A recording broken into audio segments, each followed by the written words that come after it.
kwirinda kugira ibirori mu ngo zanyu, mushobora kwishima nk'umuryango nka famiye, wowe n'umutware wawe n'abana bawe mukishima mukanezerwa, ariko utagiye gutumira abaturanyi abavandimwe ngo bahamagare babwire ngo ni Noheli muze twishime tunezerwe, kandi icyorezo kitumereye nabi nk'igihugu nk'abanyarwanda.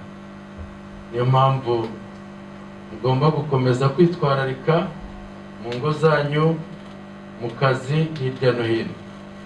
Ikindi nanone kuko kuza mu materaniro usabwa kuba warakingiwe COVID, ziriya nkingo ebyiri.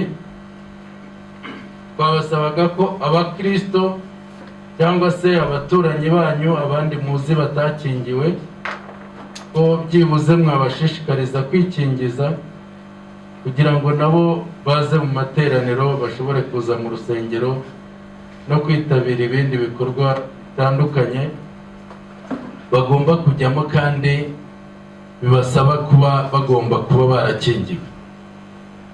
Ubuzima rero ni isoko y'ibintu byose, ubuzima ni ingenzi. Kuba dusenga nuko dufite ubuzima, kuba duterana. Niyo mpamvu rero nabasaba ngo mubyubahirize, mubishyiremo imbaraga. Abantu batarafata urukingo bafata urukingo, noneho bakomeze kubaho bubaha Imana n'igihugu, ko turashimira Imana ko yaduhaye igihugu.